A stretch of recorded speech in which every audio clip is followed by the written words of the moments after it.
Hey everybody, Jesse Richard again, Outdoor X Media. It's the summer lull. It's that time of year where there's not a lot going on. There's still little projects here and there. Right now, a lot of us are getting ready to get our cameras out. I got a bunch of mine sitting here, tons still in the box, all ready to go. Got to get batteries all set up and get those going. So to try to get us through this summer before the deer season really starts kicking off, I have compiled 10 of the biggest deer that Outdoor X has ever killed. It's a compilation video. It's a long one. It's 2 hours long. It's mostly the full hunts that we've posted in the past, but yet they're all right here for you. Just boom, boom, boom, boom, boom, knock them all out. Every single one of these deer is over 170 inches, going all the way up to 196. So hope you enjoy, and we got a couple cool projects coming for this fall. I'm back. This will be one for the record books, I can promise you that. He's huge. His name's Newt, and I've got pictures of him for the last, he's 5 this year, no, he's 6 this year, last year was 5. I have a shed to him. His 4-year-old set we didn't find, 3-year-old shed we have one shed. He's an absolute giant. I can't wait to bring you this episode. Newt's story starts in 2013 when I moved into the area, and I befriended a local land manager and hunter. We became friends, and he picked up Newt's 2.5-year-old side when he was blood trailing a deer he shot. The next year, Newt was 3.5. He was still off our radar. We knew about him. We had pictures of him. Josh was, sending me pictures. I was hunting different deer as he was. When he jumped to 4.5, that's when he made his biggest jump. He was a 150-inch 4-year-old, beautiful deer. Josh actually had him run in, chasing a doe one early November evening, and mid-stride, Josh's full draw, the doe was right under a stand. Newt was chasing her right to the tree stand. He looks up and bolts. In 2015, his set right here was found by the farmer. He disked the corn up and then planted beans. Later that fall, he hit this. Obviously there's electrical tape because the points are broke, but he hit this side with his bean head and found this side right next to it. So this is his 4-year-old set when Josh had the opportunity at him. Really, really cool deer. As a 5-year-old, Newt was still kind of MIA. He came past my trail camera late February. Josh had a couple pictures of him, but we didn't know where he was. He just had this heavy mass. He kind of had that goofy beam with that split kind of two, and he never really showed up and gave us an opportunity to hunt him. But I was hunting different deer at the time, harvested a really nice deer, and later that fall I was tagged out and I took my buddy out to a field where I thought he was coming to, which ended up being where he lost this shed in a bean field, standing beans that the farmer planted. And then last spring we burned it, and I did prescribed burn, and I found this side. So that's his 5-year-old set. So as a 6-year-old in 2017, Newt absolutely blew up. He was a 195-inch whitetail.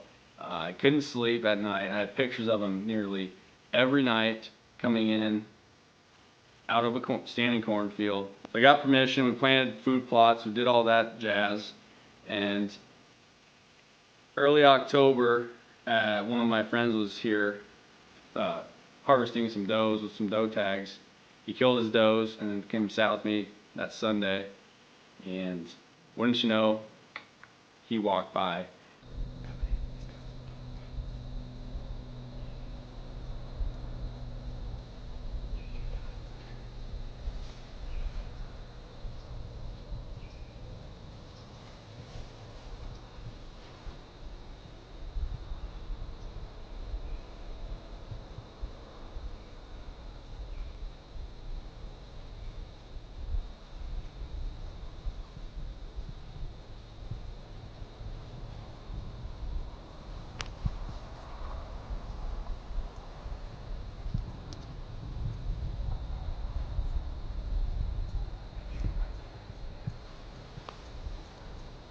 35 yards in the tall grass, I just did not feel comfortable and or ethical taking that shot. So I let him pass. As season went by, I had over 80 sits trying to kill this deer. The day before gun season, he shows up on my cameras, going back to bed, about 2 miles away from his core area. He's checking does, trying to find a hot doe. He come out 25 yards, I settled my pin, he ducked my arrow. Second shot, he come back about 5 minutes, same spot, because these little bucks were sparring. He wanted to break up the fight. Same spot, second arrow, I aimed low, didn't move. I should have killed him, but I did. You know, things work in mysterious ways. End of season, I was at the Deer Classic. One of my cameras went off. Walking out of the Deer Classic, he lost a side. And I couldn't find that side to save the life of me. A couple days later, walked back by, he dropped this side within an hour, and I went and picked it up. Alright guys, it's Sunday, the Deer Classic, and got a little bit of a cold, but from the tree I videotaped him to the exact spot he was standing when I could have had a shot in that clearing. His antler dropped last night. I don't know where his other side is, but this is his left side. I had the left side from the previous year. I haven't went and picked it up yet, but it's absolutely huge. I just seen the pedicle. I'm like, is that a stump? There's no stumps out here in the CRP. I mean, I walked in the grass right up to it. I cannot wait to pick this up. This thing is huge. Oh my God. The 2018 season rolled around, same thing. Pictures of him early, and I knew where he was living. He really liked cornfields. He liked to bed in them, so there's 2 cornfields, and that was his core area was right in the middle. So he'd come there at night, live in the corn during the day. As season rolled around, I rode him off.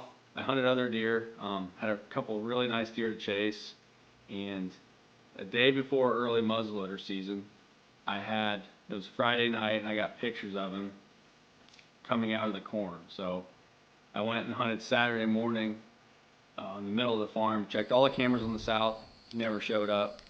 So that night, I called my buddy Morgan. I said, dude, let's go kill this deer. I went and purchased my early muzzleloader tag around noon, and we got set up. We did a hanging hunt, the pro sticks and the vantage point stands.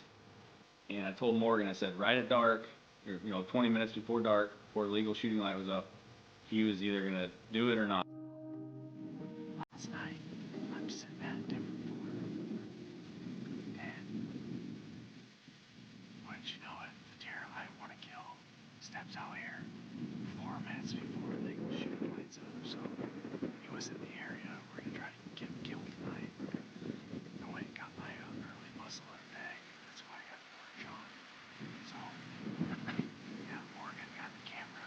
We're having a little fun. We got good wind. We got a sweet tree that we're in that no deer will see us. And hopefully we can get him shot. He showed up last night at 7, right around 7. So he's kind of sniffing the toes a little bit. He's the boss around here, so first doe comes in, he's gonna find you. So he might even be like 10 miles away, but I think he's in the CRP on the cornfield. It's just a hunch. I know he didn't go past any of the 5 pro camps I have on the south side of the border. So I'm thinking this is where he's at. He didn't hit the main food plot. So we hung a couple stands, and now we're gonna wait and see if he shows up ready to go. So it is 5 o'clock now. So we got about an hour and a half. Look, it's good. The cows got put in here, so I got both the deer out. There's no deer around. Pretty good shot. We're sitting there. I'm watching my phone, counting down. We have 15 minutes left. I'm looking at my phone, put my phone away. I looked to the right, boom, there he was. Morgan had the camera on his lap, and it happened so fast where he came out behind this tree, straight downwind, jumped, came across the road from the corn, straight downwind, and he ran to the doe that was in front of us feeding on the alfalfa sprouts. And it was like, now or never. I put my scope on him and pulled the trigger. Morgan, he hit record, and it was that fast.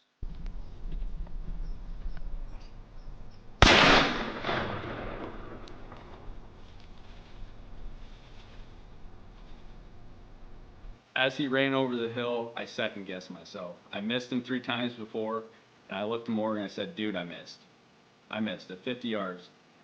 We got down out of the stand, went and looked for blood. Morgan found some hair, found some blood right away at impact.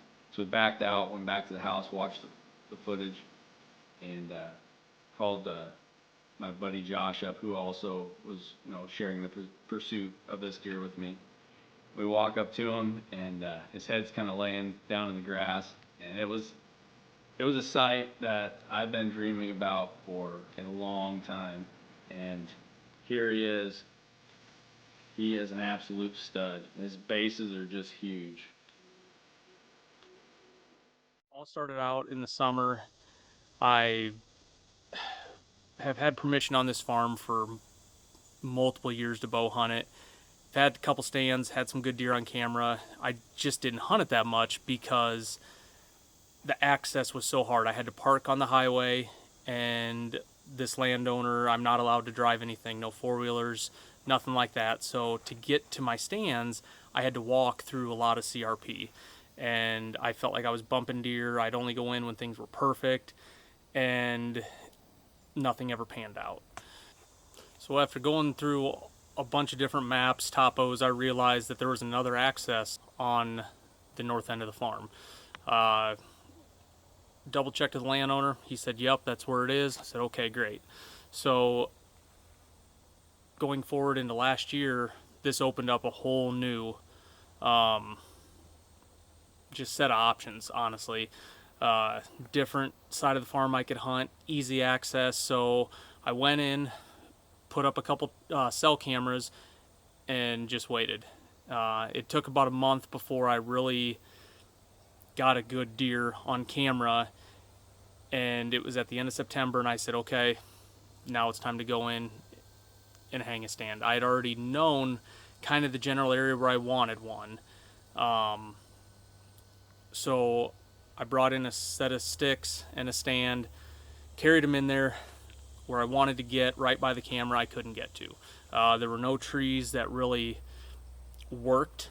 So I went farther down this old ATV trail, and as I'm walking down it, I couldn't believe the amount of old rubs and scrapes that were all over this old trail. And right at the end is this giant oak tree that just screams, put a stand here. So I look around, and it's almost like a hub. I actually call this the wagon wheel set, because right in front of the stand is where 3 different old four-wheeler trails all intersect in almost a giant Y, and there were a half a dozen deer trails all leading right into this hub. So I knew I had to get a stand in there, hung the stand, made a mock scrape right underneath it, put a DS4K overlooking the scrape. I didn't want to put a cell camera there yet. I wanted to see what was around a little bit closer to season. So get everything done there, scrapes done, cameras hung. I get out of there and just wait for the pictures to show up. I still had my original cell camera where I'd gotten the one deer on that was only about 80 yards away. And he didn't show back up, but a couple other really nice deer were in the area, and I said, okay, I should probably go check that DS4K. Go in there, pull it, boom, there he is. I'm thinking this deer's mid-60s, big 10-pointer, along with 2 or 3 other really nice mature deer. So I said, all right, as soon as I get a chance to hunt, I'm going to sneak in here. Well, mid-October, late October, hit, and I had a good wind, and I was going to go sit it on an evening. Went into the stand, first sit, and right away the action was picking up. So I had multiple does come in right into the hub, and there was a gorgeous 3-year-old came right in, started bumping them, checking them, running them all around, and that was basically the night. But it just cemented the fact that I was in the right spot and that they were comfortable there.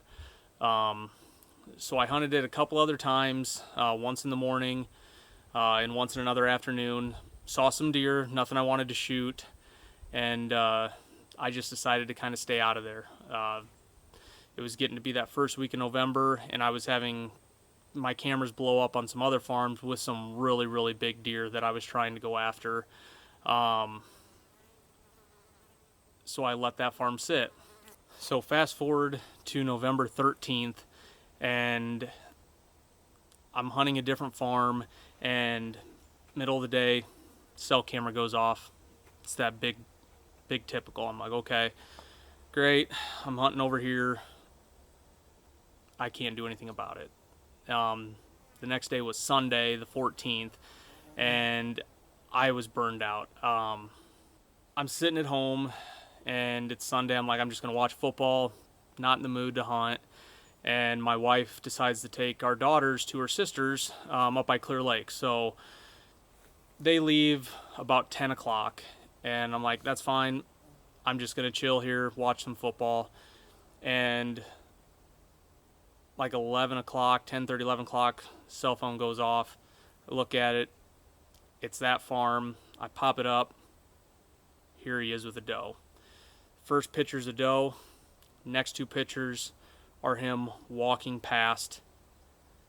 And I said, I have to go in. So get all my stuff together, throw everything in the truck, drive the hour and a half down to the farm, get to the farm, get everything ready. It's now about 12:30, 12:45 when I get there. I walk in, climb up in the stand, get everything situated, flip my phone on, start watching football.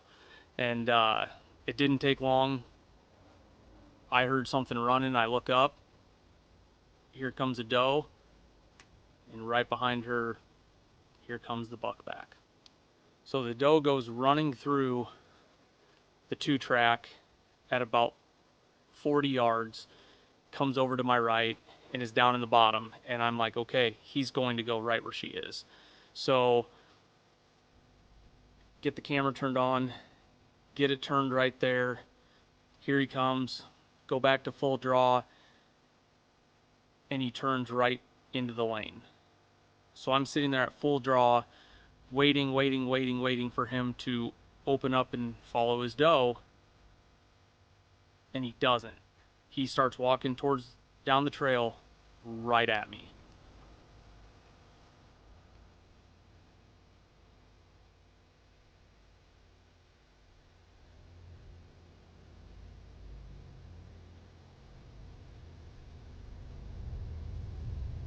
So as he's walking towards me, I have to let my bow down, get everything readjusted, get my bow set where I need to, making sure that the doe's not catching me. He's looking at down underneath me. He doesn't see me. He's just looking. And he's standing in front of me, quartering hard to at like 30 yards for what seemed like an hour, but was actually probably a minute or two. And I could tell something was off. He knew something was different. He couldn't smell me.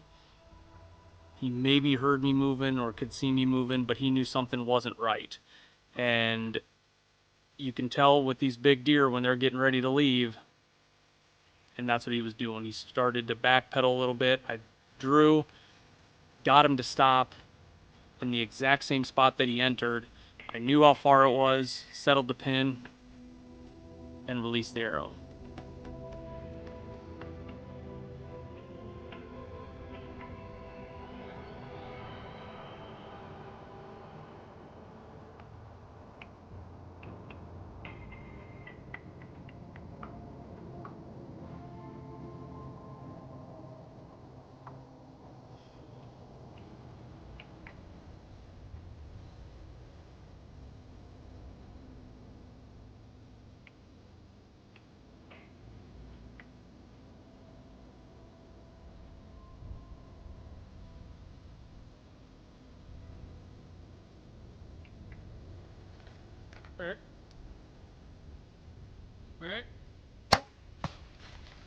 He was hard quartering away, so I tucked the arrow in right behind the last rib, and pretty much that's right where I hit. The arrow went up into him. I'm assuming hit the offside shoulder, and I watched as he ran away through the woods. And as he was running away, all I could see was this blood pouring down his side. And I didn't realize how good of a shot it was till later. So after I shoot this buck and he goes tearing off, I kind of freak out. I just shot the biggest deer in my life.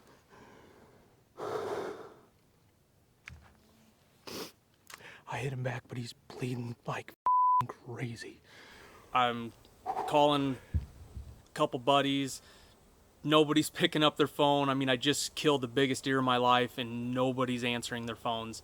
And I can't believe it. So I sit there, 30 minutes or so. Well, now that I've had time to calm down a little bit and review the footage,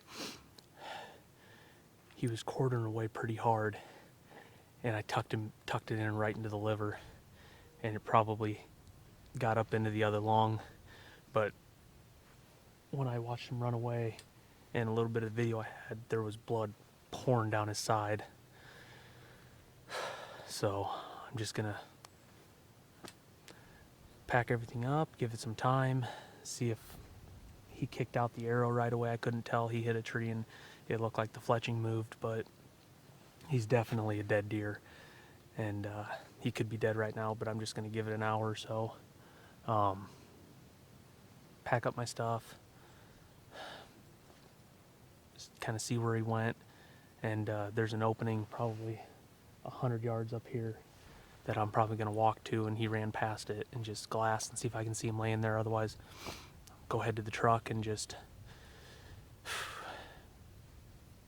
reload and maybe we'll grab a quick bite to eat and then going after him. But it's the buck I came in here after. He's a big typical 10. I don't know how big he is. He's by far my biggest deer ever.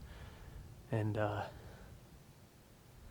it all came together. I got pictures of him this morning at 10 o'clock on my cell camera. Got in here about 1 and shot him at 1:45. Came in behind his doe. She skirted and went down, and we were in a standoff for probably 4 or 5 minutes, and I knew he wasn't going to come in all the way, so I adjusted my pin, and when he went to walk away, I stopped him and snuck it in there. So I'm excited. I just, until I get my hands on him, it's going to be going up and down. So we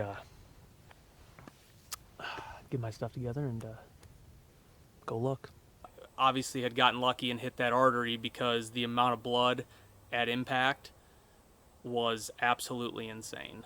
All right, well, there's a stand up there in that tree. He was standing right here when I shot him. And there's blood instantly all over the tree. And there's blood everywhere. I'm gonna flip this around and see if we can't find him.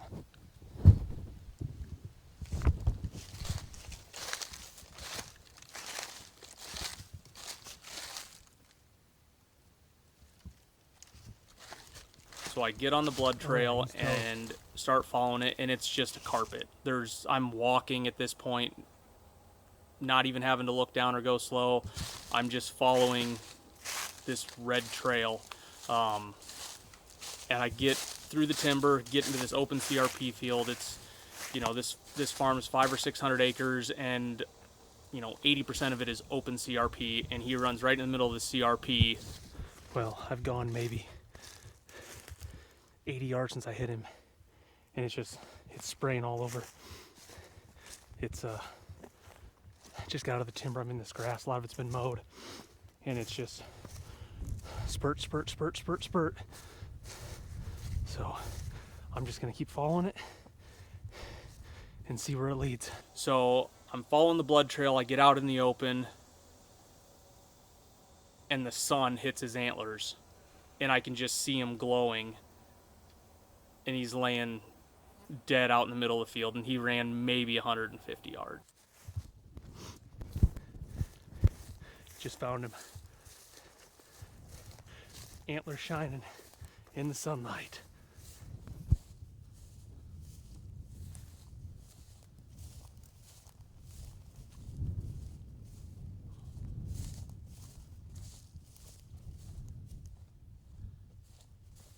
So finally, after over 20 years of bow hunting, I shoot this gorgeous buck, and I walk up to him and pull him up, and I don't realize how big he actually is. You know, I initially, when I got pictures of him, I'm thinking mid to upper 60s, you know, a really, really good typical deer. I get him on the ground, and I'm like, man, this deer might be 170 inches. All right, here he is.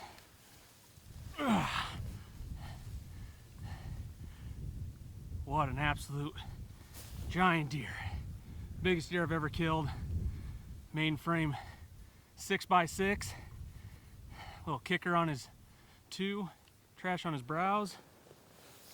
But what an absolute tank of a deer. Oh my God. So I've been after this deer all season, and I finally had a picture of him today at 10 a.m. He was here yesterday at 11 a.m. I couldn't get in first thing in the morning, so I was like, I'm gonna do a 10 to 2. Well, didn't get in the stand till 1. And about 1:30, I saw a doe coming and looked up, and he was behind her. He started coming down the trail and stopped at 35 yards, 30 yards, came in and was getting ready to leave. And I stopped him, tucked it right in, right behind the last rib, and he probably went 150 yards and is toast. But this is my biggest deer ever. Super happy, and this has been one roller coaster of a season. But gonna get tag on him, get him drug out of here, and sleep in tomorrow. This is the story about the buck we call Lucky 7. So this story starts back in 2020 when this buck showed up on our farm. He was a nice looking 3-year-old buck. We got tons of pictures and video of him. He was all over our farm. Almost every time we would hunt, he would be walking by or we would see him. Going into November that year, he ended up injuring one of his legs, and we weren't sure if he was going to make it through. So going into the spring of 2021, to our surprise, we ended up finding both of his sheds. Nice looking 3-year-old buck. We were excited to see what 2021 would bring. Summer of 2021, we started getting this picture of a big buck in velvet. He had a big 7-point typical side, and we weren't sure exactly which deer it was, but this deer had a very distinguishing feature. He had really white front legs, so going back and reviewing the pictures from 2020, we could tell it was the same buck. He also had that limp from the year before from injuring his leg. So going into the fall of 2021, there was actually a bigger buck that I was hunting, and this is the buck that I call King.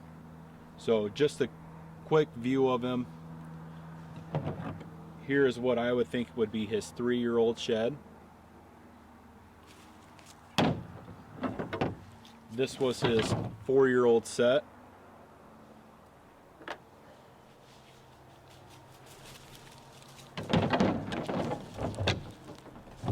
This was his 5-year set.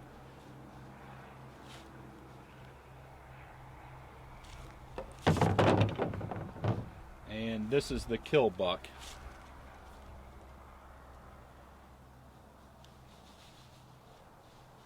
So this was the deer that I was after going into 2021, but Lucky 7 was still on our radar. Opening night of 2021, I had King come into the food plot, and I had him at 45 yards. and he was working in front of me for probably 20 minutes. I didn't feel comfortable taking that shot when I knew I could probably get a better shot on him. He ended up getting a little spooky and working off the food plot that night. And to my surprise, I never got another opportunity at him.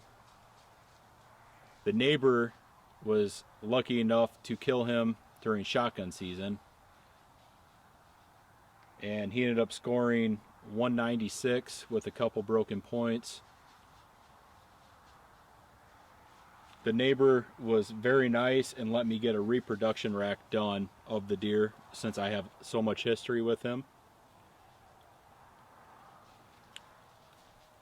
But then my sights changed onto Lucky 7. So my land partner ended up getting tons of good footage of this deer, very close encounters. There was one night he actually shot and missed Lucky 7. And then I believe a week later, he ended up shooting, and what we thought was killed him, but he ended up shooting him right in the shoulder. So now this buck had both of his front legs where he was limping pretty bad, and we weren't sure once again. Hopefully he would make it through the winter, and going into spring of 22 we were lucky to find his sheds. February 26th, Braden, Chris and I are out here walking one of our farms. We're in here looking for the buck we call Lucky 7. We knew he dropped probably a couple weeks ago from our cameras, and I came walking up this edge here, the CRP, and I see his 7-point side laying over here. So I come down to this, I look over, and his other side's laying right there. So we're gonna go and pick this side up first, see what we got. Look at that. Oh my God, man. Yes. This is one of the bigger sheds I've ever found for sure. It's a clean 7-point typical. We're pretty sure we got it set from last year too, but this is one we wanted to find. So let's pick up the other side here. That one's bloody fresh too. Look at that thing. Big 5 side. He's got that sticker on his base. But that's him. That's the one we're after. So going into 2022, he was the #1 deer on my hit list. I had drawn out a map of where I was thinking I was going to be able to kill him, and just watching him in velvet, and we had him coming out to this hayfield. So I ended up moving in on this hayfield. I was hunting the deer's wind, where the wind would be in their favor, and there was a week straight there where I actually seen him every single night, but I couldn't get on him close enough to kill him. So going into the second week of October there, I knew I had to change my pattern up. He wasn't coming out to the field in time, so I decided to take my lone wolf stand and make a move on him. I knew where he was bedding, had a pretty good general area. All these sheds that we picked up off of him, we picked them all up in that same area, and it's just this big CRP overgrown cattle pasture. So we stayed out of this part of the timber all year long, but I decided to make a move in there, and I got in there Friday night, and there were scrapes everywhere. I got a couple cell cameras set up and got tucked in for that night. Started raining on me, but I just hunkered down because I knew the deer were going to move right after that rain stopped. Right when that rain stopped, I ended up having one of our other hit list bucks, the buck we call Splits, walked straight to the base of my tree. I couldn't get a shot at him because he was walking straight at me. Ended up making a scrape underneath the tree that I was sitting in and worked away from me. I was not lucky enough to get a shot at him, but I was still wanting to hold out for the buck that I call Lucky 7. Hey guys, it's Saturday, October 15th. Last night, you see my hunt, I had one of my target bucks walk straight to the base of my tree and straight away. Got the lone wolf with me. I'm sneaking back here to one of my spots where I think Lucky 7 and Splits are bedding. They're just not making it out to the field in time, so I figured it's now or never. Get in here, try to make a move on them, see if I can't catch one of them getting out of their bed. I know there's a couple scrapes back here, and I'm gonna hunt right between these scrapes, see if I can't catch one of them getting up, working a scrape, and maybe I'll get lucky. So see what happens. Sitting there, haven't seen a deer all night, and it was about 5:45, and I look up, and coming right out of the bedroom where I thought he would be was Lucky 7.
Meh.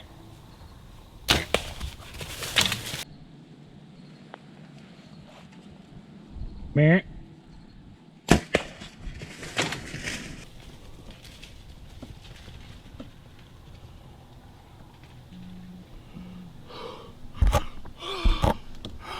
Oh my god. Oh my god. Yes. Yes. I just smoked Lucky 7, baby. Yes. Oh my god. Yes. Oh my god, I need to sit down. I'm gonna pass out. Guys, you just seen what happened. I mean, I can't even. I just, I've literally waited so long for this moment. I'm just taking it in. This deer, I mean, we've been watching for 3 years now. We got his last 2 set of sheds. I literally have been losing sleep over this. I know where this deer's bedding. I know where he's feeding.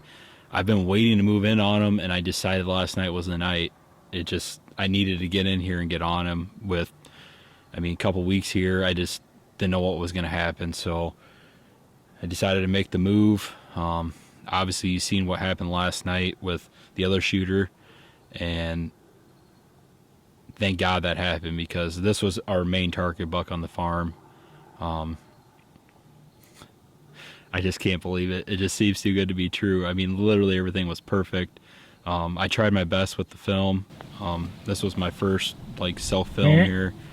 I tried to get different angles for you guys, but everything was perfect. So made the phone call to my wife, my land partner, a couple other friends, and I got down. I checked. I seen I had good blood, but I wanted to wait for everyone else to get there. So everyone got there, and we tracked him. I don't think he went that far. Right there. There he is. Oh! Yes!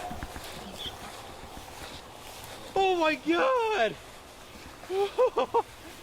And as you can see in the video, it was Holy just shit. excitement, high fives all around. It was just an awesome time. Just Oh my God! memories made, and just something that I'll remember the rest of my life. It's the next morning. Figured we'd pull him out here and give you guys a better look at him. Give you a breakdown of what the hunt was. I decided to move in on where I thought he was bedding. We had a southwest wind, which was perfect for that stand.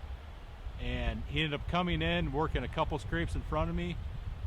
Worked into 20 yards. I got a broadside shot on him. He ran about 100 yards and piled up. I'm happy to close the book on Lucky 7, and thank you guys for watching. So the 2022 season came. I knew there was a few things that I needed to do. One, I needed to lease the land, which I was able to accomplish. Two, I needed to put in some food to try to keep the deer and the does around a little longer to potentially have a chance at a mature deer. And three, I needed to place cell cams in those perfect locations where I didn't need to go in and disturb. So I placed about a dozen cell cams. I stayed out of there after I did all the food plot stuff. But on these cell cams, instead of putting them on instant like the past, I put them on hourly. So what that accomplished me to do was not to change the batteries. Didn't have to worry about the batteries. Matter of fact, most of these cameras, I have not changed the batteries in 3 months. So ran all cell cams, but going into the season, I wanted to put a food plot and I wanted to put a bail blind on that food plot. So the food plot, I talked to the owner. He said, yes, go ahead, put a food plot in. Hindsight's 2020. I should have made it bigger. I could have made it 2 acres. I made it 1, right under 1. And I went in there in a brome field that had been mowed the year before. So there wasn't a lot of woody vegetation. There was some honeysuckle was growing, some autumn olive. But I went in there and I kill sprayed everything once. Came back the second time. I rented a rototiller from my buddy on the back of a John Deere like garden tractor. Worked out really well. With doing that, and then I planted right after we rototilled, I planted Roundup Ready beans. And I was hoping the deer would just annihilate the beans, which they did. And then I threw more Mean Bean Pro on top of that. And then late July, I think it was more mid-July, I planted Evolved Habitat's Turnip Pro and Rackham radishes.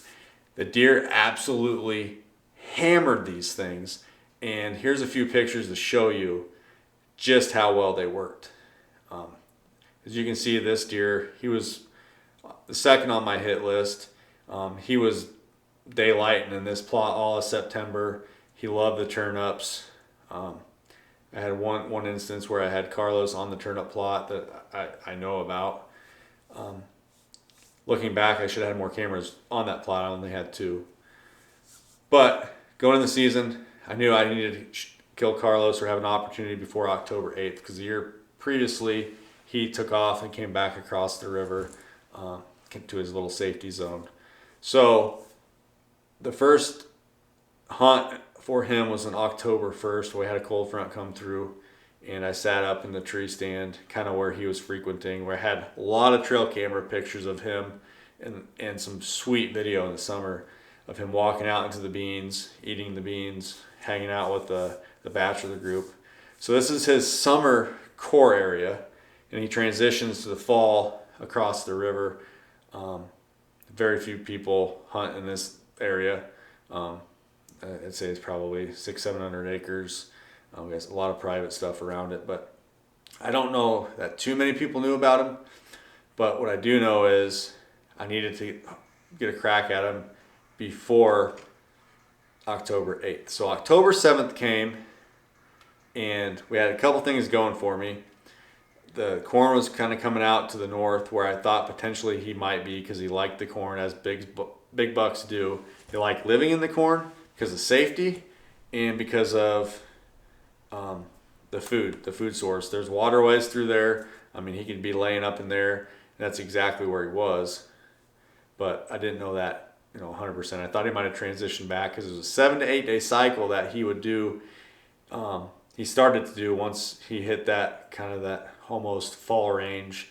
He started to cycle 7 to 8 days, and I think it was a linear line based on some studies with collared bucks. A lot of these people think they're making a loop when they're actually making these linear lines kind of back and forth, and they kind of have outliers. But with that being said, there's only one camera that I was getting them on, and that was at the point of this bean field leading to the corn, which wasn't too far away. So that's where I thought he was going potentially, but he kind of disappeared 7 to 8 days, and I was waiting for him to reappear. So that goes October 7th shows up, right? And I got everything going against me as far as the wind. My bale blind is right in the middle of the food plot. Right downwind is the food plot.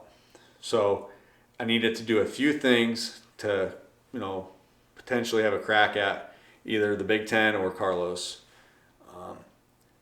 So what happened was I went in there, rode my e-bike in as fast as I could, ditched it in the trees, hit the first scrape I hit. It was pretty cool. You can see me using the buck bomb, buck rut, hitting the rope scrape.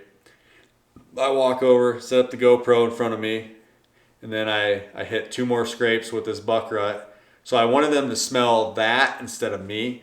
I also sprayed down with HS dirt, so I wanted to smell like dirt, but I always wash my body. I always brush my teeth.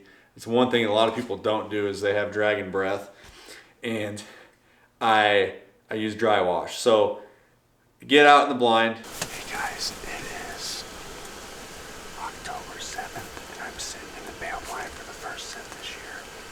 Sat last night in the tree and had a bunch of little bucks come by, but there's already 2 deer out in the field right now, and one's a little buck, but the pressure's going through the roof. It's our first real good cold front. It's supposed to get down to freezing tonight, so hopefully with a little luck, get something shot. I'm in close quarters. I got a GoPro sitting out, face me. I got 2 DS4Ks. Maybe I can get something to step in front and get a shot, but you can hear that fan in the background. It's my Zero Trace portable. So the deer are directly downwind. I thought I was going to crosswind them, but they really don't care, so I sprayed a bunch of this stuff, buck rut, all over my rope. It actually got a picture of me. It was kind of cool. Over another scrape, and well, actually 2 other scrapes. So all this set is what they're spelling. And then I sprayed down. So and I got that unit. So I am pushing the limits on the wind, and we've talked about this before on the deer's wind. I know the big brow 8's in here. I don't know if I'll shoot him, but I'm trying to see if Carlos comes back where I think he's at, or that Big Ten. So we'll see. They're gonna want to eat tonight. I'm between the turnips and standing beans, so I'm gonna be quiet now. Should probably check and see if any more deer out in the field. An hour and a half before dark, the barometer's rising, the temperature's plummeting. It's a magical time, the first real good cold front of October. So the deer start coming out, just filing one after another, right in the middle of this food plot, right downwind. They knew something was up. They could smell that buck rut, that's for sure. And so they all kind of meandered down, hit some scrapes, walked down at the end of the field. And Carlos Jr., which I call Jack D, looks just like him. He came out, hit a scrape, and just a beautiful looking deer. He's probably 4, maybe 3, mid 40s, maybe 150, just a beautiful looking deer. Anyway, he came out, fed at the end of the plot. They kept, trying to smell me or the buck rut. So, I don't know, half an hour later, a doe comes through right in front of me, and I turn on the GoPro, and she gets right downwind, and she knew something wasn't right, and there's 2 scrapes on each side of the bale blind, and I nuked that with the buck bomb, and she hit that smell and then just kind of took off running. I look over, another doe's coming in the beans, working in the food plot, and on the 2-track, there's Carlos. 170 inches of him walking right to me, and I knew his frame because I've been studying it. I've been watching him for years. 7, 8-year-old whitetail walking out with an hour of light left. He hits this rope scrape. My heart is skipping out of my beat. I didn't get pictures of it, but I got pictures of him walking to the scrape. He is like this on the rope scrape. And as you can imagine, I mean, this frame is huge. So he hits that. I'm in the bail blind. I have half the window down, as you can see in the trail cam pics. I unhook the window, turn my GoPro on that's facing me.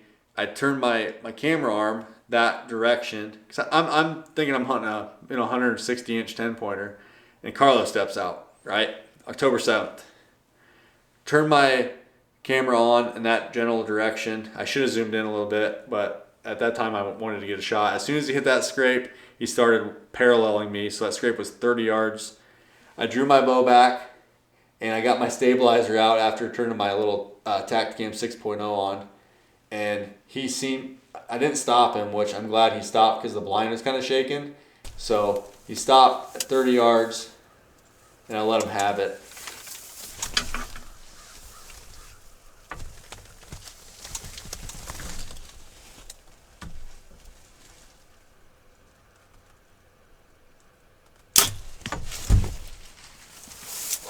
And when my first thought is, I put a good shot on him. I just shot Carlos. I just shot Carlos.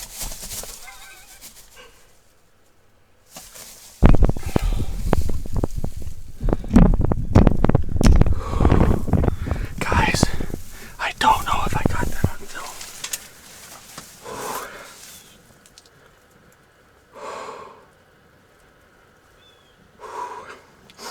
I don't know where I hit him. I'm left-handed, so thank God he hit that scrape. I have a DS4K face that way. I think I put it in his pump station, baby. That's my number 1. I hit him good. I thumped him. I gotta call Jen. Which, in the end, it happens. I hit him back, but he was quartering away. And as soon as I hit, he turned. That arrow went up behind his rear leg, went up and hit, and came out the second to last rib. So got all those goodies in there, but I didn't know exactly. I walked down, I looked for my arrow after calling my wife and talking to my son. They were ecstatic. Hello? Hey, I just shot Carlos. He came out of the trail right where I have a mock scrape, and I just thumped him. Oh, can I see him? Oh, I'm so excited. I thumped him right in the middle. He ran away with my arrow in him. Can you try to find him? Yeah, I'm gonna come home and get the side-by-side before I go look for him. All right. Can we come? We want to come. All right. I'll be at home in a little bit. Went, looked for my arrow. It had to be in him. There's no blood based on the level of the trajectory. That blood would have to come up pretty high. Couldn't find any hair. So I went back, came back to the garage, got on the computer, plugged in the SD card. Jesse came over and we watched the footage. On the Tacticam was pretty cool.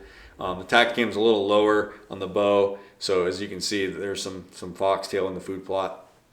But I did have full, zoomed out of my DSLR. So there's some cool footage. It would have been really cool if you could have seen him doing this right here. But Morning, guys. Josh, Jesse, and I are heading out to go looking for Carlos.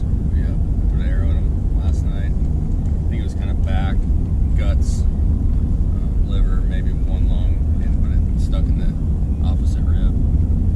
So we were at it early this morning. We're going to go take the side-by-side around and get on first blood. Let him sit overnight. It was 29 degrees when I got in the truck this morning, so it was pretty cold. Probably the best frost so far this year. There's a bunch of frost in the mailbox. So hopefully we have a deer at the end of this blood trail, but there's definitely an arrow in him, and it's got a pretty good good sized cut, so. That's my camera. I don't think from that angle would be able to see him.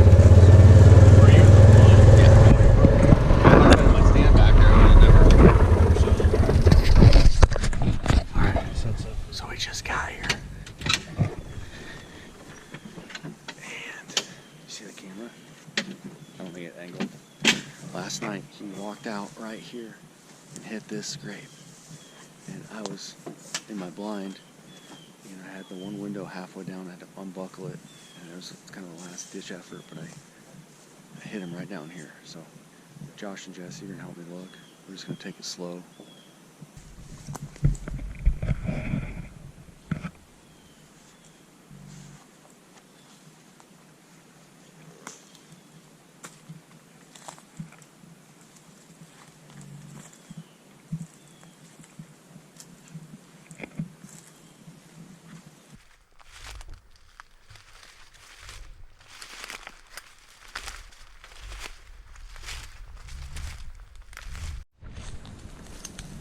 Josh just sniffed some blood.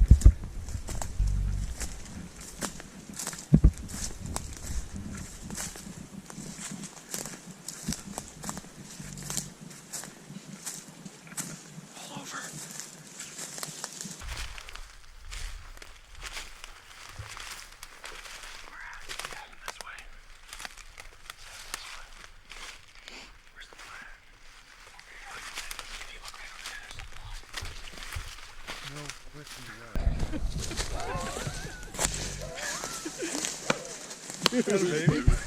There's no blood flying. Holy cow.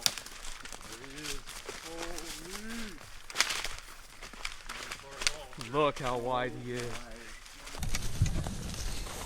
Dude. Look how old he is. Dude, that face. Look at this deer.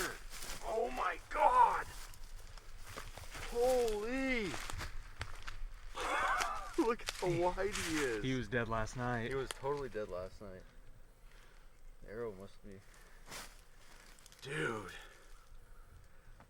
Not a speck of blood. No, not a speck of blood. We might be able to backtrack him because the arrow's kicked out. So. Oh my gosh, Gary, congrats. Dude, that is insane. Look how wide he is.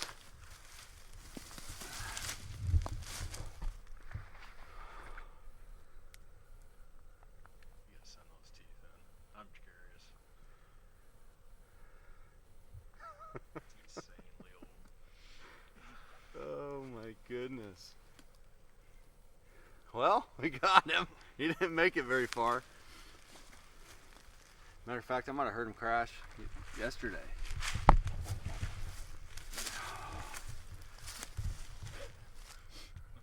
Alright, this is Dylan Nichols. Kind of part of the little outdoor X media thing. Probably not the best example, but because I don't get involved a lot. I live in Kentucky, and I forget to run video and whatnot. But I'm in here on a deer. I've never named a deer in my life, but this year I did, and it's only fitting that I called him the first two words that I said whenever I saw it, and that was "damn it, boy." So also just call him the Big 8. He's just a Big 8. All he is. Most time I just call deer by what they are. Big 8, Big 10, 10 with trash, 8 with trash, something like that. But this Big 8 with trash. But I got out here early because this deer's notorious for coming out midday and bedding in the beans, and then, evening time you wouldn't be able. So I got in here early. I got in here around noon and got in here real quiet on my stand because I don't think either two of my presets would have probably worked. I can see one of my presets straight across the field, but I don't believe it would work. And then I got another one about 100 yards to the west of me. I was really hoping for a west wind today, but we got something straight out south. The south can still work, but if he follows what he's been doing, the south will work. And I'm hoping my thermals are still, raising and whatnot.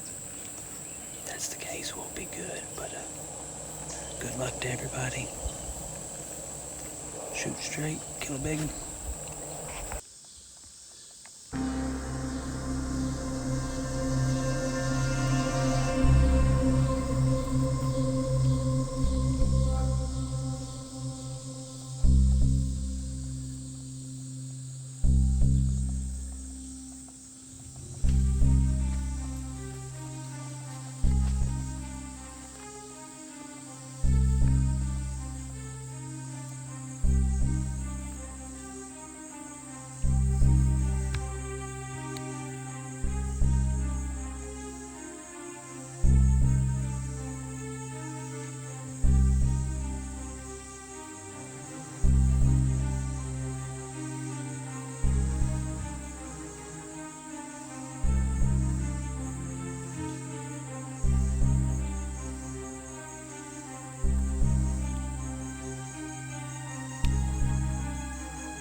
I just smoked him. It's over. Opening day. I can't believe it. 30 yards. Well, it's just about 5:40. Opening day, September 2nd in Kentucky. And us let in early. Like noon early. Because I never knew what time this deer I was going to be hunting was coming to my beans. Had a pretty good idea he was slipping out here real early, bedding down and whatnot, but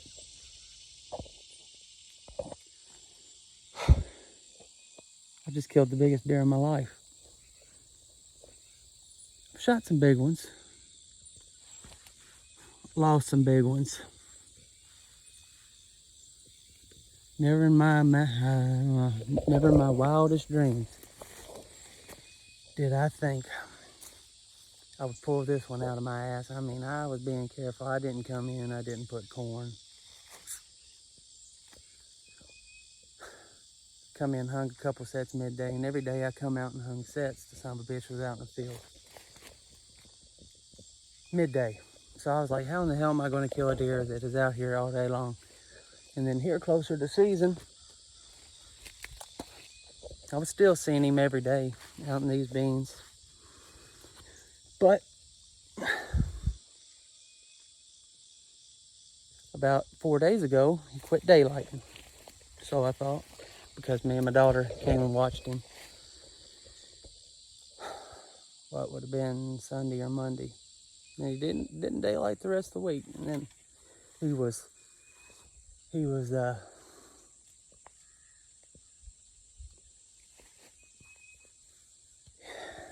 only showing up this week in the morning. So I didn't know what I was going to do. I figured my only chance of killing him would be slide in early, get up a tree, if the wind was right. Slide up a tree early, because if he's bedded in beans and I got up a tree and I need to make a move, I want to be able to do that. Well, I come in my normal route on this wind, backside of this farm to this bean field that he always frequents. There was a couple times he changed up, went to a different bean field. But like I was telling my buddies, if you put up 9 or 10 days in a row, 9 days out of them 10, he was in this field, and it 20 after 5, comes marching out, and there he was. And I'm sorry for the language, but I've worked my butt off for this deer. Like, worked my butt off. Like, more homework than I've done on any deer. Glassed him from 800 to 1,000 yards away every day. Every day. And I've told myself I've never been able to pattern a deer. And really, I don't think I patterned this deer. I think he's just, I mean, because he's old. He's big. I mean, got to be old, as big as he is. I've had 2 years of pictures of him on other farms. But to say I'm blessed is an understatement. And you can say I'm lucky. I might be lucky, but I think the good Lord above watches and does things for us, for people who really deserve it. And I'm not saying that I'm the most deserving person in the world, but I think if you put in the hard work, the good Lord will reward you. And I think that might be what happened today. Now, so sorry for the cut. I had to cut because I couldn't figure out how to turn my phone around, but here we are, almost 1,000 yards deep in a bean field. Like I always said, he usually only used the back 3/4 of it. Without further ado, here's the biggest deer I ever killed so far.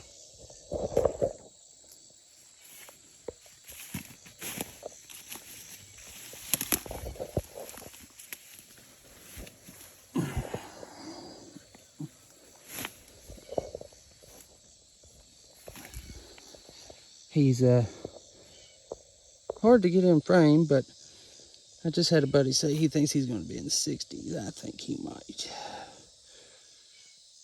Yeah, he's probably right. I don't know. He's got long tines. He's got one that's going to screw him, but everything else is going to be about right. Anyways, I'll get some more pictures, more, as Jesse's calling it, B-roll and whatnot. And this might not be good enough, but this is all I know to do. So here he is in all of his glory. And I'm going to get my stand and my hunting gear, and I'm going to get out, and then I'm going to go get the rig and come back and grab him. So anyways, there he be.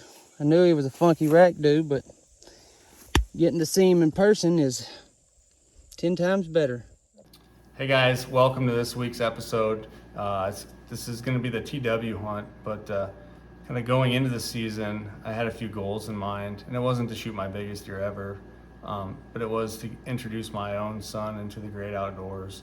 And I think I've done that so far. He's accompanied me on quite a few hunts, and it's really nice to be able to take him outdoors and be comfortable. So with that being said, there's some different techniques tonight that I've used as far as sitting in the blind or sitting behind the ghost blind or sitting in the muddy preview.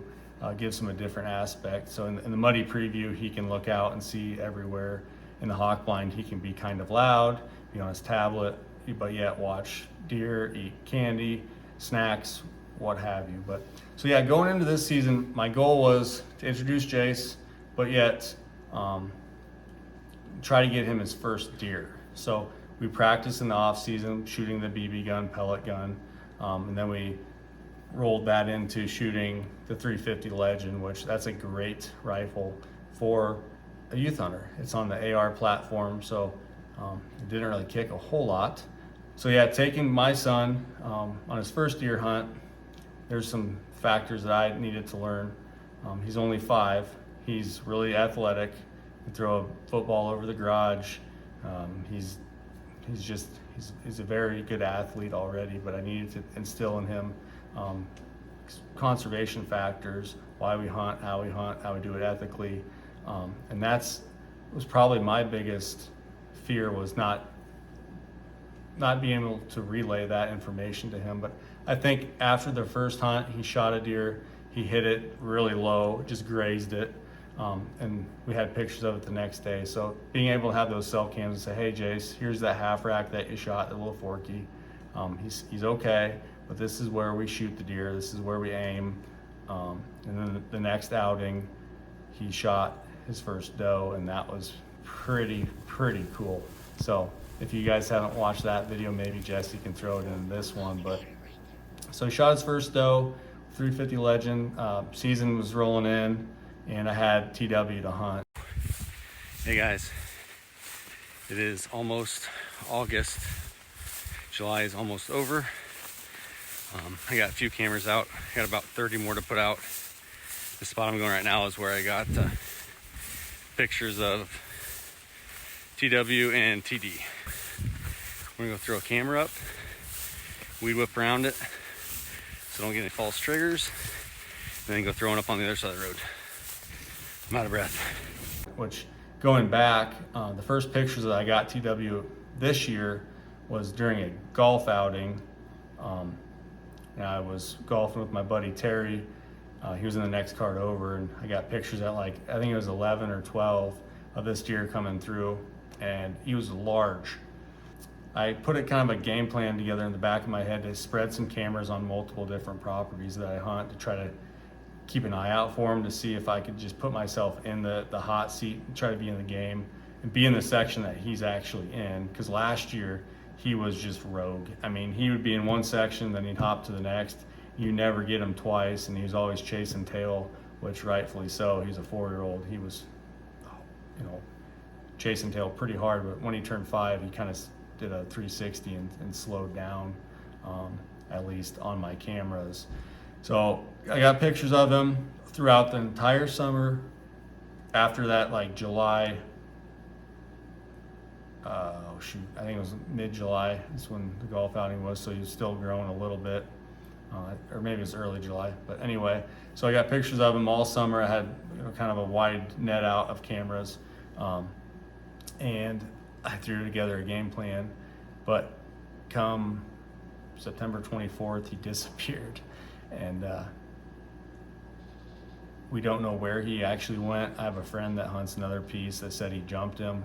Whether he did or not, I don't know exactly, but he ended up showing back up the 11th of October, and we had a little bit of a scare with EHD this year. Not as bad as some of the southern counties, but here we did find some EHD, so I thought that was in the back of my mind that he was dead in the pond. But once he showed up, the hunt was on. I threw up a couple more cameras and stands, kind of waiting for him to slip up, and then it didn't take long, and he daylighted 3 out of 4 days in a row. And one of those days I wasn't in the stand because my wife had a program. The next day, my son and I sat behind a ghost blind in a bean field waiting for him to come there. And then day 3 came. Jesse and I sat, and he wasn't around. Day 4, my wife was supposed to be on the work trip. She was coming back that day, and she came back early, so I was actually going to have her aunt watch Jace. I was trying to find a babysitter because I knew the weather was right, the wind was right, everything was right, playing into my hand that he was there at 3 of the last 4 days. Tonight. We got a pretty good wind. I'm slipping here on the backside. Climb up the tree. He's been here the last 3 out of the 4 nights. I got buck bomb on my shoes. We hit the scrape. I'm gonna throw this GoPro right on the scrape that I'm pretty sure he's hit. He was out here last night with 4 minutes of legal shooting light left. This scope I have, it's really nice, so it's kind of overcast a little bit. There's some clouds, but it's probably 30%, so I should be able to see right to last shooting lights.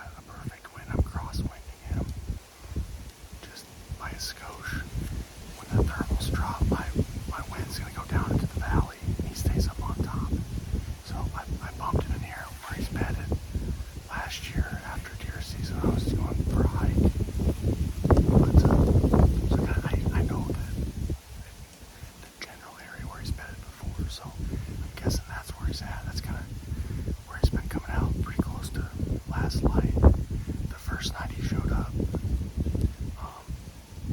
he was going back to bed in the morning at like 4 or 5, and then he finally started showing up out here in the cornfield. He daylighted like 6:30 something a week or two ago, so he's not scared. And then the night after that, Jason and I sat in a different field, and he daylighted back here again. And then 2 nights ago, Jesse and I sat over here and seen a couple fawns. It was a south wind, so I'm thinking he didn't like that. He stayed in where no one's gonna get him, but he crosses the fence here. I'm gonna get him. And last night he was here with like 3 or 4 minutes of legal shooting light left, so it's a little bit cooler, I think. It's a northwest wind, a little bit cooler from last night, but I got set up. I got my phone because this oak tree is so freaking huge. It's hard to put the muddy camera arm around it, so we're videotaping with the phone. Should be interesting. I got a GoPro on the ground facing me about 30 yards away. He's gonna hit this rope scrape, and I think I'm gonna put a bullet in him, hopefully. I gotta get some things situated so I can hang out. Wish me luck.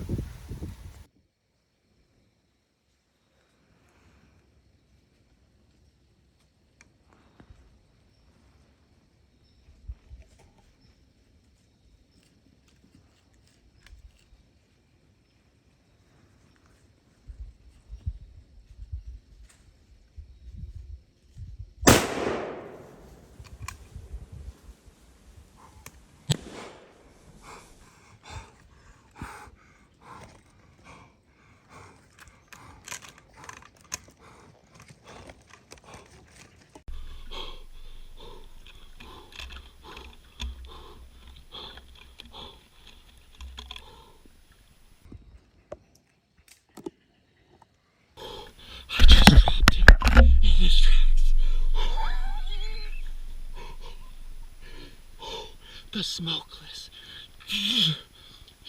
TW dead right there. Might be my biggest whitetail, folks. Give me a second. Old stand pots. Love you, brother. Oh, thank you, good Lord. A doe is working out this way, and I look over and go, oh crap. There he is. I gotta blow up my phone. I gotta take this off. He's toast.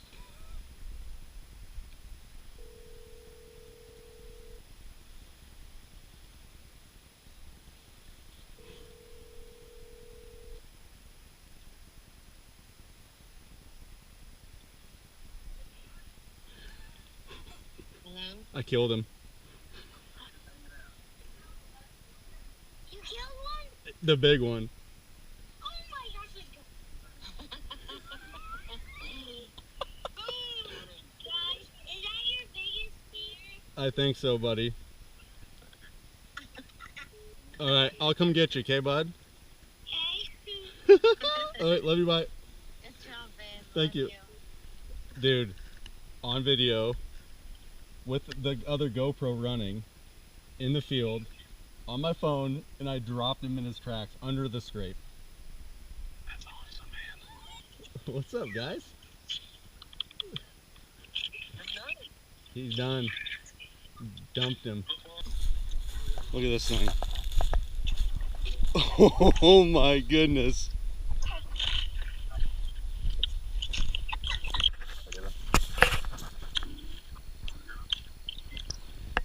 I caught the last 3 out of the 4 nights he's come out, but this is super early. It is a red moon. This might be my largest deer ever. Hey guys, it is the morning after I harvested TW. We wanted to get out here and get some pictures and kind of show you guys his rack. As you could see last night when he came into the scrape, I think he was going to blow through it and go out to the beans, but I didn't give him an opportunity. I let the hammer drop in the smokeless at 25 yards, put him down right in his tracks. this deer kind of gave me the runaround. I had pictures of him all summer, kind of on the northeast side of town, and then he showed up, I think the 13th or maybe 14th, on a camera on the other side, about a mile or 2 miles away. So he traveled from his summer core area and went on the other side of town, and I was lucky to have a camera in the place where I always put one, and got pictures of him. Went in there, and he daylighted 3 out of the last 4 evenings, and with that red moon, I mean, there's something to it. It was still warm yesterday, but that temperature dropped pretty quick when it hit 6 o'clock. That northwest wind, and he came out really early. So I'm guessing he's going back to the beans, or maybe to the kind of the clover and cattle pasture. But he stepped out. It's a short video. It's kind of bittersweet now that he's going to go to Dylan Crawl, DK Taxidermy, Custom Taxidermy, and he'll end up going on the wall, and I'll preserve my memories for years to come. All right. December 29th. Big difference from yesterday. Yesterday there was snow. It was like 20 degrees. And the deer were on their feet last night, big time. Today, it's almost 50. It's like 47 degrees down here. The snow is almost all gone. I don't know if we're going to see anything, but there's only a few more days left of season, and I'm going to take every opportunity I can to be out in the woods and try to finish this season off. So there was a big buck out here last night. He's a giant 6x6 with a broken G2, and I already got deer in the field. I gotta go.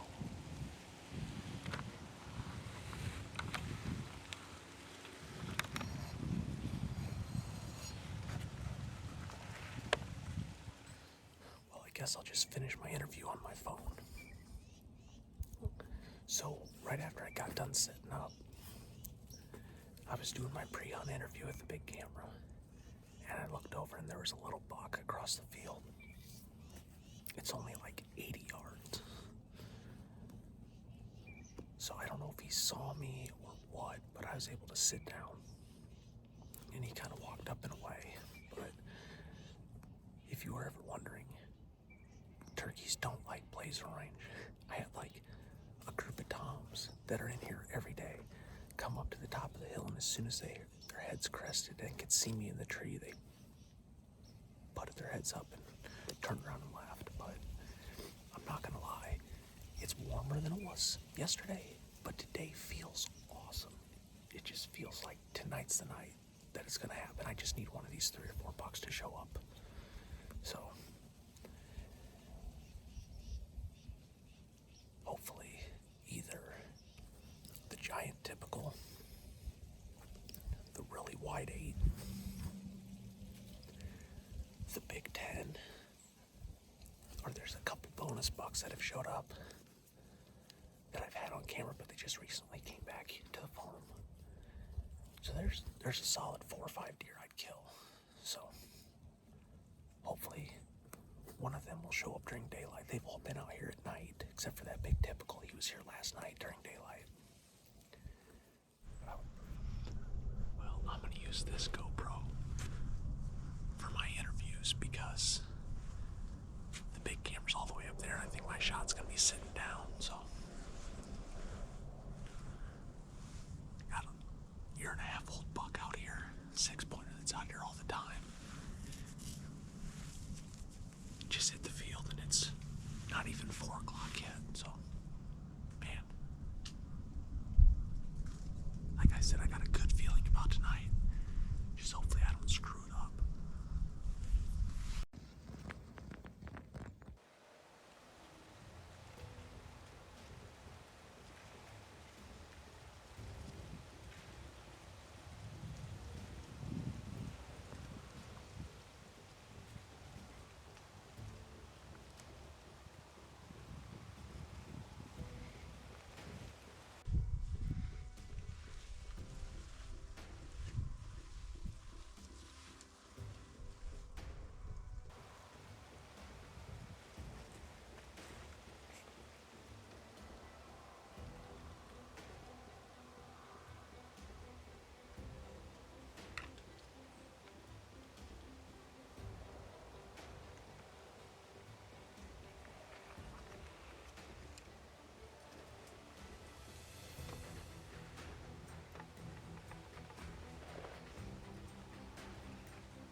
Get your heart pumping, baby.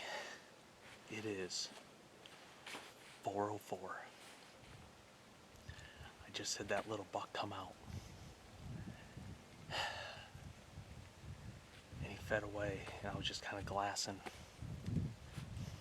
tines, that big typical. He's got that, sorry. Oh man, he does have a broken G2, but I can get that fixed. It's probably the biggest deer I've ever killed.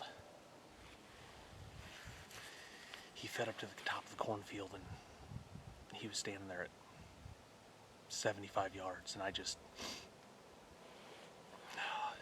it got me going. It got me very excited, and that's what it's all about. As soon as I saw him, my heart started racing.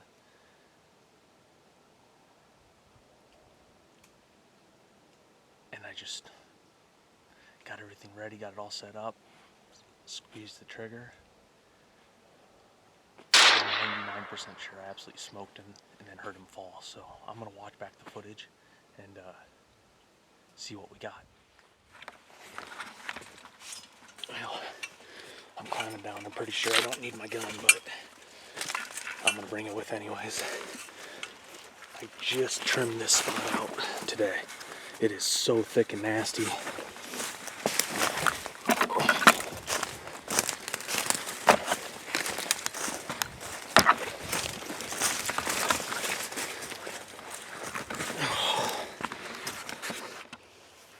Well, I'll do one of my self-film track jobs. I don't think there's going to be much tracking.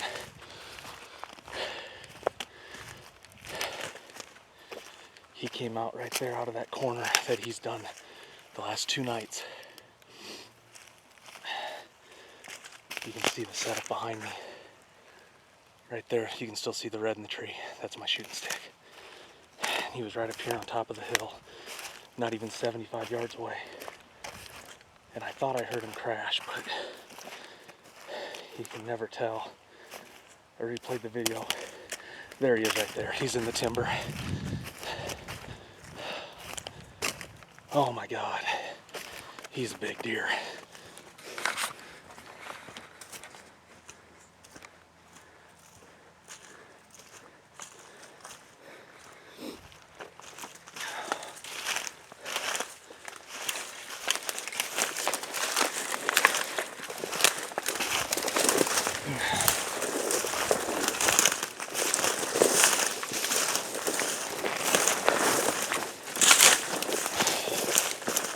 Oh my God.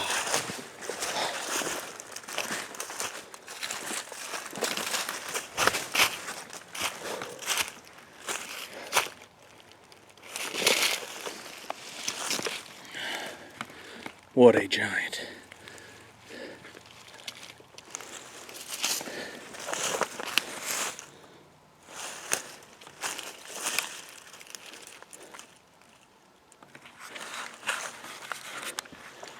That is 99% sure the biggest deer I've ever killed, especially after I get that G2 fixed. Definitely the biggest deer I've ever killed. Let's get a tag on him and I'll pull him up somewhere we can get a better look at him. Well, there he is, man. This deer, I tell you what, I've had pictures of him for a couple years. I don't really know how old he is. He's either 4 or 5, but I'm unbelievably happy with this deer. He just showed back up on the farm yesterday, and he came in behind a hot doe on some trail cameras in the middle of the timber, and he was out in this field last night. My uncle was hunting out here, couldn't get a shot, just too far. And with the wind, I decided to come set a stand. And so I got the stand all trimmed out at like 3 o'clock. I was in only hunting maybe half an hour. Had a little 3-point come out. And then this guy showed up and just as soon as I saw him, my heart just absolutely jumped out of its chest, and I knew I was going to shoot him. And when he stepped out and what he did, the excitement I felt, I knew I was going to pull the trigger. So this deer is an absolute giant, probably my biggest, and definitely my most impressive. So like I said, unfortunately that G2 right there broke off, but we can get that fixed. So I can't say anything more. This has been absolutely amazing, and hopefully you enjoyed the hunt. It was short, but it was sweet. Well, the sun's up. It's about 8:30. It's October 11th. Had a south wind, not a huge temperature drop, but the deer were moving quite a bit last night. My number one target buck, Thorn, he was right underneath this stand at like 3 o'clock in the morning. He was heading west. I'm assuming, since he didn't work back through, he stayed west and bedded over there. I was really hoping he was going to work back east and bed over here in this thicket, but as soon as I got set up this morning, got all my camera equipment hung, everything done, and sat down in a really nice 8-pointer, walked beneath the stand, but it was too dark a light to get any footage at all. And then gave a little rattle to see if he'd come back around. He didn't come, but a couple other small bucks, I got video of one of them. But starting to settle down here. Thermals are rising, so we're getting a little bit cold, but probably sit for another 45 minutes and then get out of here. I don't want to sit here too much. I'm being aggressive already. It's pretty easy to get in and out. Got a cattle pasture over here, alfalfa, beans, more alfalfa, and there's alfalfa behind me, so it's pretty slick and quiet to get in this stand. It's only about a 200-yard walk from where I park my truck, which is really nice, so you can get in here really fast. October 14th, went out this morning, a lot of activity, about 3 bucks, several doe. Well, today is October 17th. Last night, the landowner gave me permission to put a tree stand in the timber portion of the section I've been hunting. Okay, October 19th, about 70 degrees, south wind. October 24th, it is 3:30. Got a southeast wind, not ideal for the spot. Was gonna hunt last night, stuff came up, I didn't. Thorn walked by my stand at 6:17, 30 yards broadside.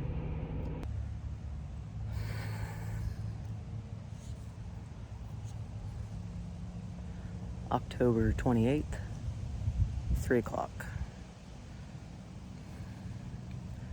Walking in super slow, tried to get in here super early. Thorn was bedded right here, I just kicked him up 20 yards.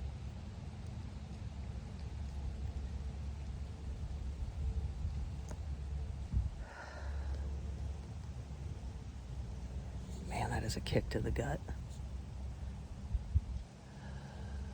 I had a feeling today was going to be a good sit tonight.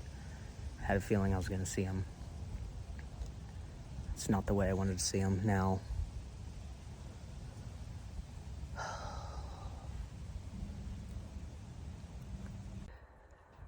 Okay, November 1st.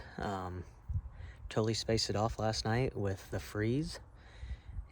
Well, that was not the way I wanted that hunt to go at all.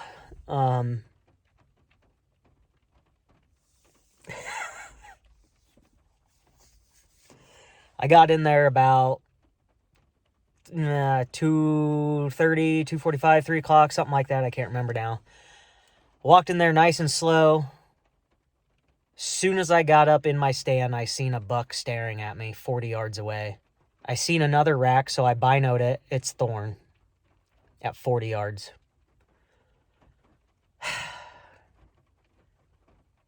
So there was enough trees in between them and I got everything set up besides my GoPro.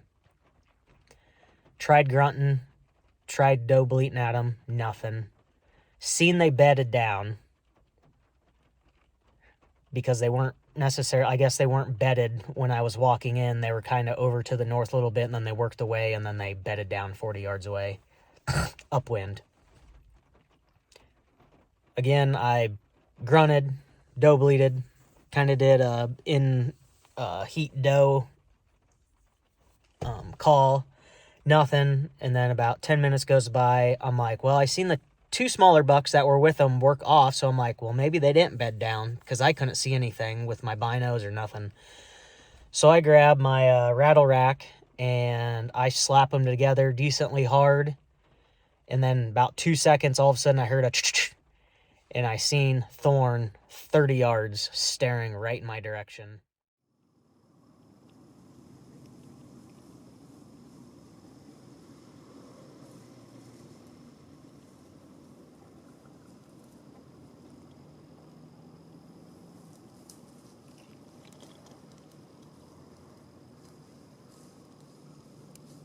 Now, mind you, there's a bunch of walnut trees just right in a row. You probably seen on the film. He's walking right towards me, and in the worst possible way a deer could come to my stand.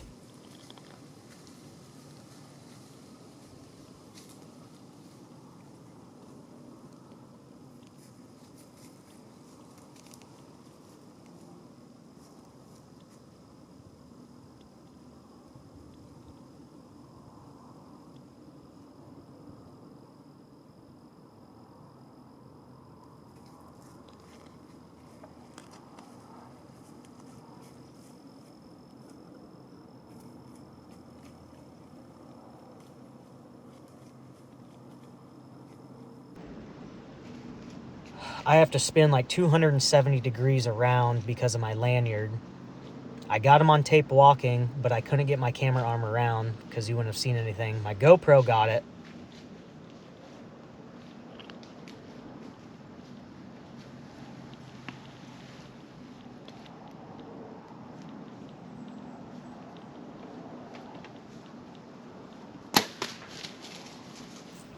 I grazed the bottom of his brisket right behind his front shoulders. He trots off, does a U-turn, knock another arrow. I knew the tree that he was by was 40 yards. I did my dial at 40, and I made the biggest rookie mistake, and I thought I was aiming right at his lungs. Well, I guess I was aiming at his rack because I shot his left ear off. It's not detached, but I hit his left ear pretty good. November 5th, about 4:20. November 6th. November 8th.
Oh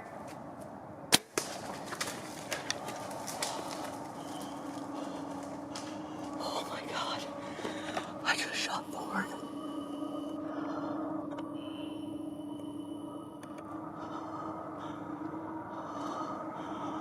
Oh my god. He's right there.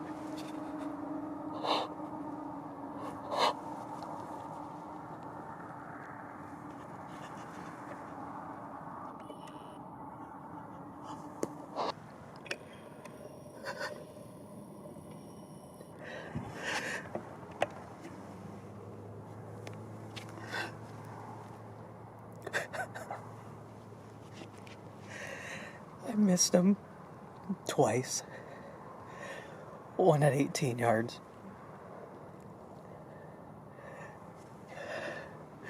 One at 39. And I just shot him at 20 yards, quartering away, the opposite way that I missed him the first time. And he's down right there.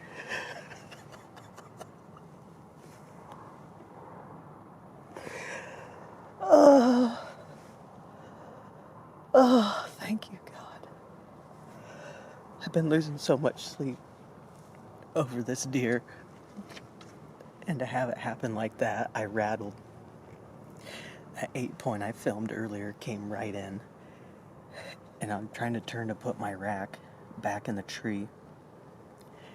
I could hear him stomping, and all of a sudden, I heard something over here, and he ran off with his tail up, and I'm like, something's over here. So I look. Thorn is right here. And I'm freaking out. And I'm like, is he gonna come underneath this tree? He ended up walking. He ended up walking right here, and I shot him right there.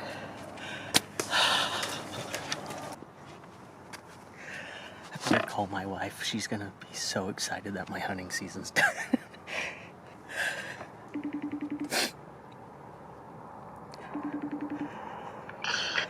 I just shot Thorn, and he's dead right there.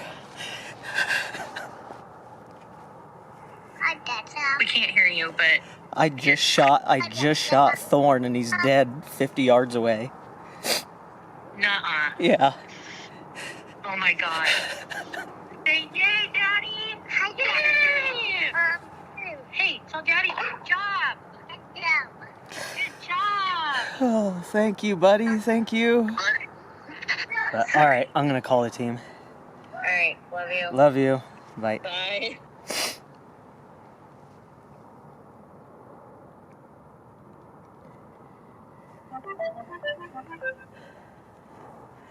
What'd you do? I just smoked Thorn. Hell yeah. He's dead 50 yards away. That's a good feeling. I know where he's at, but we'll follow the blood trail because I think my arrow broke off. We got blood already right here.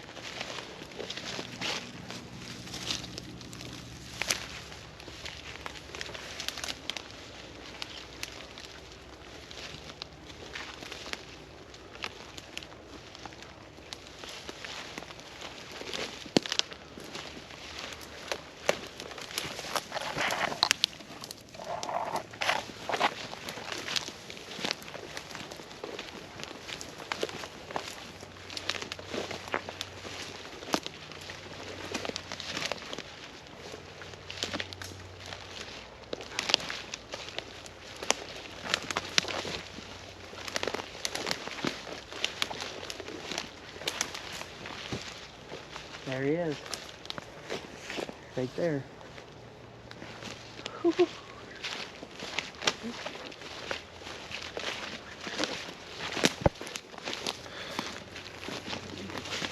Dude.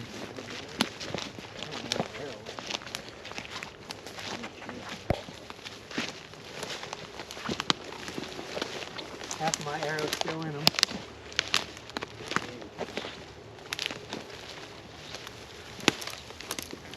Oh, man.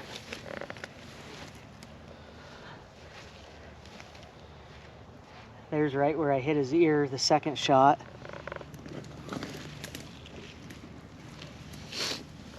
On November 2nd. And then you can see right where I gave him a haircut. Oh man, I actually opened him up. Oh my gosh. This might be the biggest bow buck that I've ever shot. 1, 2, 3, 4, 5, 6, 7, 8, 9, 10, 11, 12, 13, 14, 15, 16, 17, 18, 19, 20, 21, 22. 22 possible scoreable points.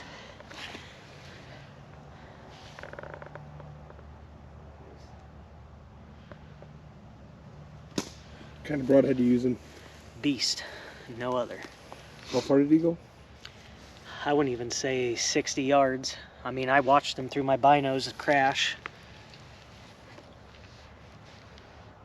Yeah, you probably.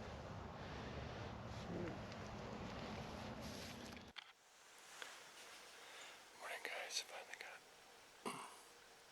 camera set up and some good camera light to kind of do an intro here this morning.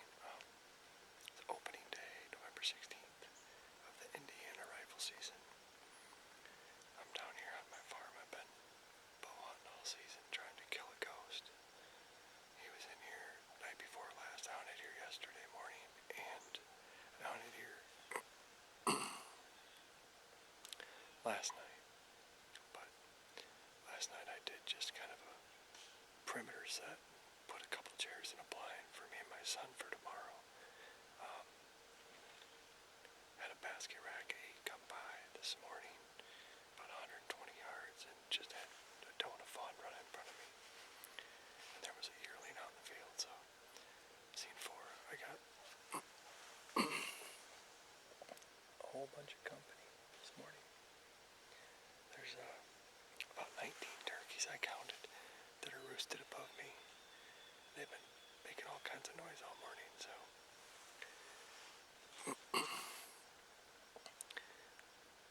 I never saw them roosting in here all year until the last week or 2, and they've been in here a lot, and I've been seeing a lot less deer over here. I don't think the deer like it because they're so noisy, so I could be wrong, but they'll tolerate them out in the field. But it's been really slow on this side of the farm. It's usually really good, so I got another buddy of mine, Rob Rogers, sitting over on my other spot this morning because you can't be in 2 places at once, so hopefully he has a little success this morning. And my other buddy's hunting one of our other joint leases with a group of guys, so I don't know if I'm going to sit here all day. I might get up and move to another farm later on today. We'll see. I'm just kind of playing it by ear. I hate gun season, so I'm not a big fan. But I'm here, living my best life, so.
Yeah, it's a giant, dude.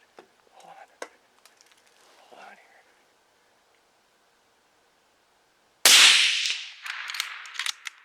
Missed him.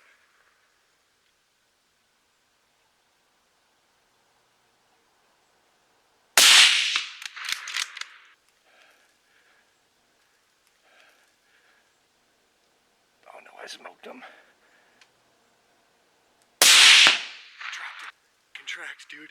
Oh my God. It's, dude, I'm pretty sure it's that 180. Oh my God. Oh my God, dude, I'm pretty sure it's him. Oh my God. Oh my God. Dropped him.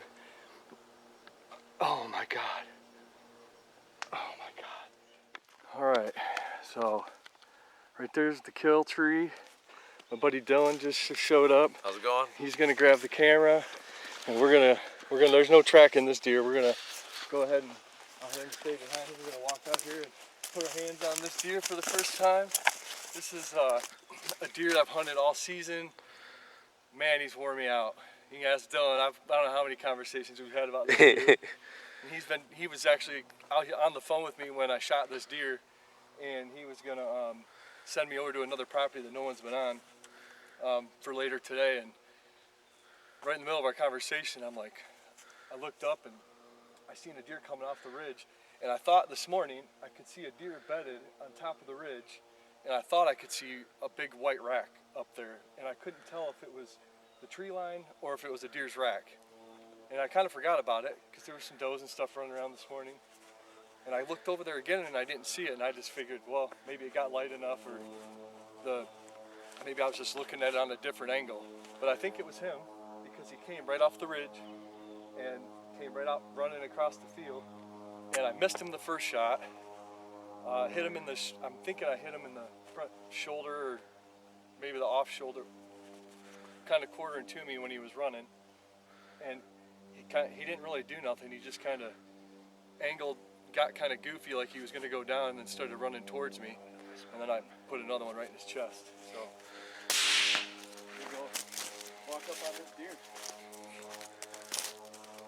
If it's the deer I think it is, and I didn't count points, or I just knew he was a shooter. He's a big, giant, mature deer. If it's the deer I think it is, I think he's going to hit 180. He's a giant. I would have loved to have killed him with a bow, and I hunted this deer as hard as I could. He's been a ghost. I've never seen him in daylight. Tons of pictures. Got pictures of him 2 nights ago. Sat here last night in the ground blind over there. There was 6 different bucks, 2 3-year-olds out here zigzagging. All busted up racks, and their nose was all to the ground out here, and I think he was bedded in that strip right there with the doe last night. So.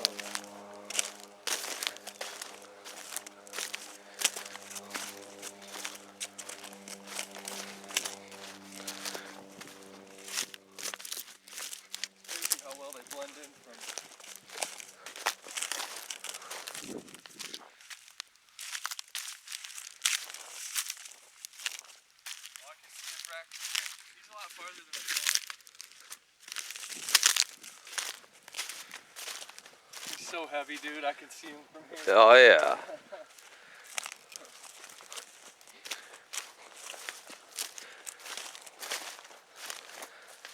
It's him. It's him. I can tell just from back to there it's him. And he is an absolute giant. Oh my God. I don't even know what to say. Oh my God. What a tank of deer. Oh my gosh.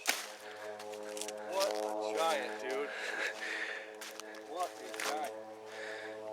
Man, I hit this deer all over the place.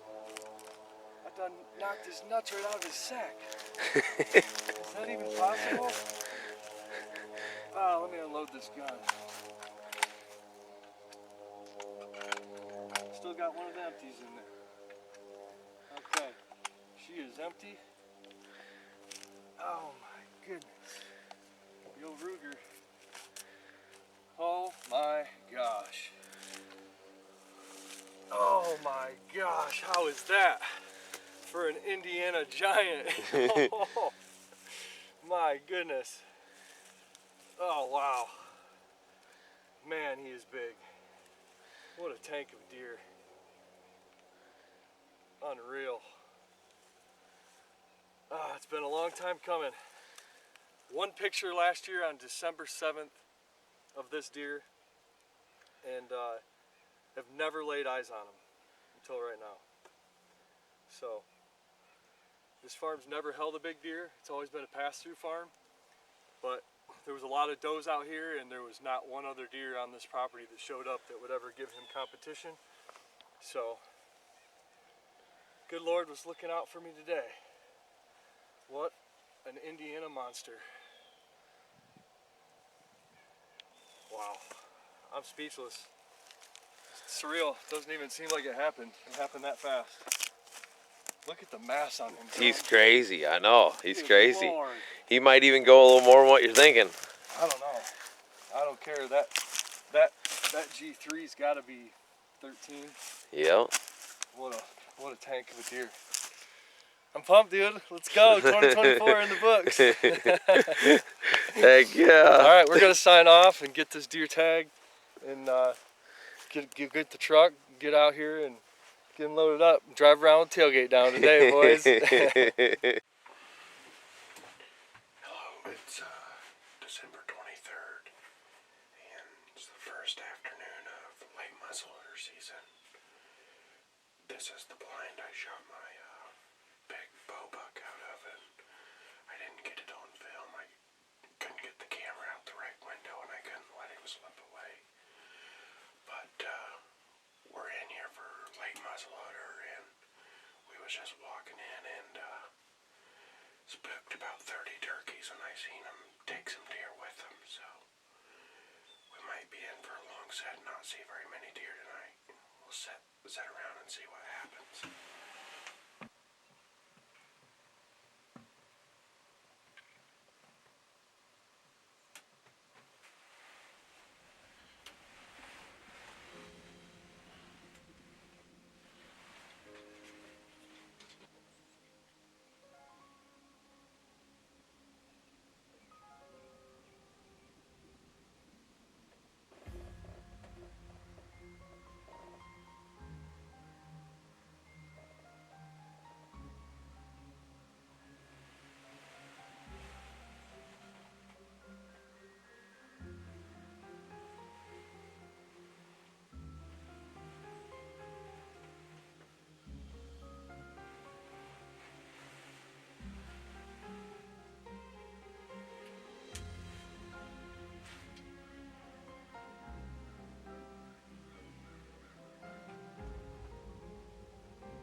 I seen the sticker 8 over here in this tree line. We're waiting on him to come out. Cross our fingers he comes out to feed.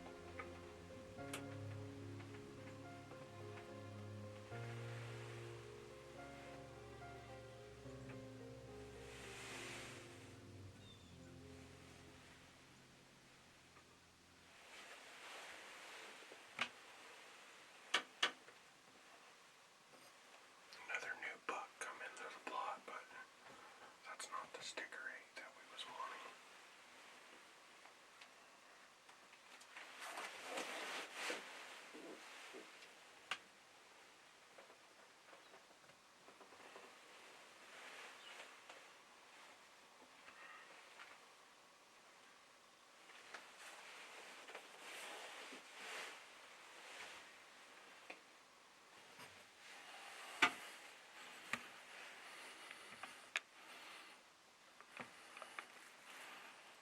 The deer we're after just come into the field.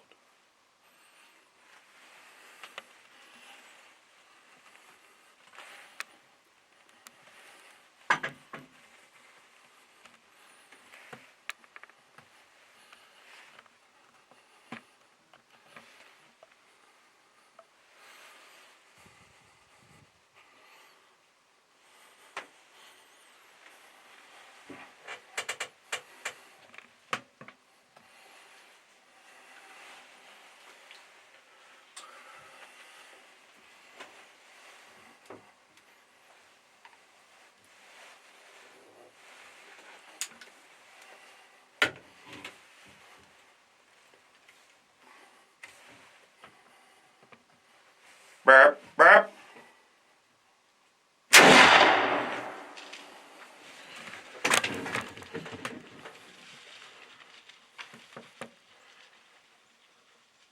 down, baby. He's down right there. Sticker 8 is down. He went down just right in there. He's a giant. Whew. I replayed the footage, guys, and it looks like I made a good shot and I smoked him. And all my hunting spots are in the middle of nowhere. I don't get any service. I get some service here in and out. I'm trying to call my brother to tell him and let my buddies Trent and Cade know, but I don't have any service. But I'll just sit here and enjoy the moment for a second, I guess. Well, I got my brother here and my little nephew, and we're going to go see if we can't find him.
Blood right here. And the deer's right up here in the ditch.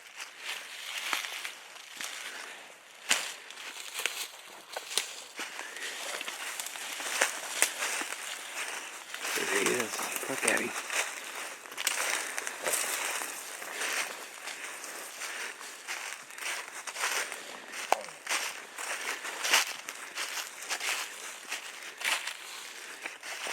There he is, the deer we call Crazy 8. What a tank. We'll get him tagged up and get him drug out of here, and we'll get him propped up here after a bit. Well, here we are in the evening of December 23rd, and we got in the blind at about 2:30 and had deer start filing in at about 3 o'clock, and this guy stepped out at 3:58 and we put the hammer on him. This deer showed up after I killed my bow deer, and we didn't have any history with him this summer, but he stuck around for late season and we got him on the ground.